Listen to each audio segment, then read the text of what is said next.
A major piece of Chicagoland transportation and economic infrastructure is quietly rising along the west side of O'Hare International Airport, and it's going to affect how we move, commute, and even how communities grow for years to come. It's the new I-490 Tollway and Interchange Project, a $500 million transformation that doesn't just change roads, it reshapes access to one of the nation's busiest airports.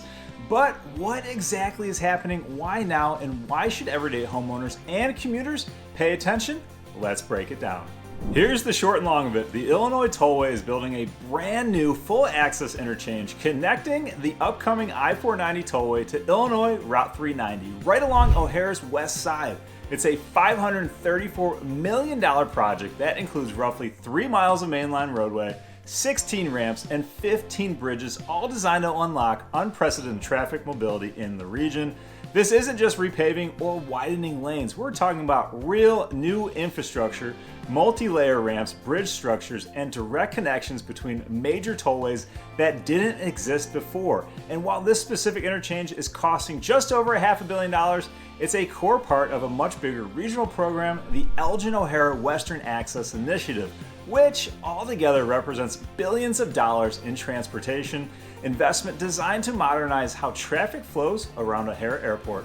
Construction did begin a few years ago and is scheduled to continue through 2027 when this interchange and full I-490 access are expected to be completed.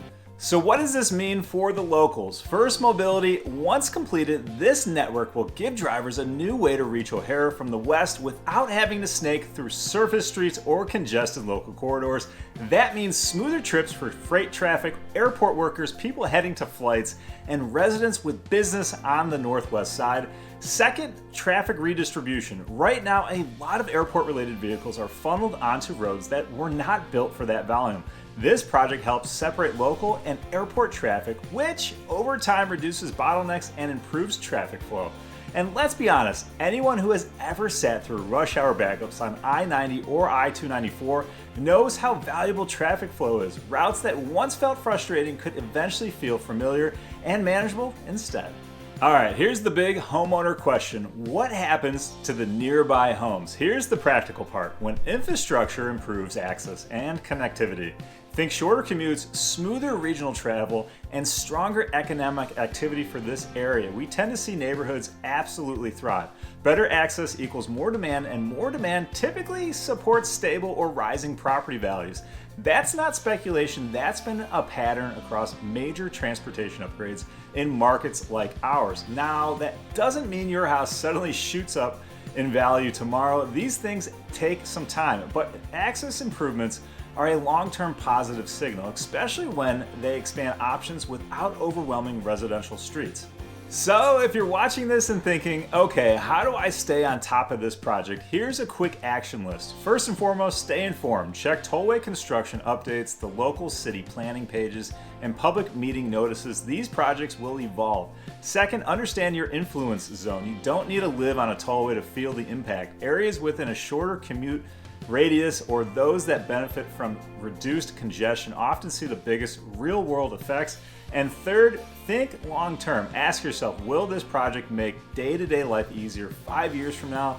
If you're saying yes, that's generally a confidence boost for local market demand. And finally, maintain your home. When a market shifts, well-kept homes stand out faster. That's just reality.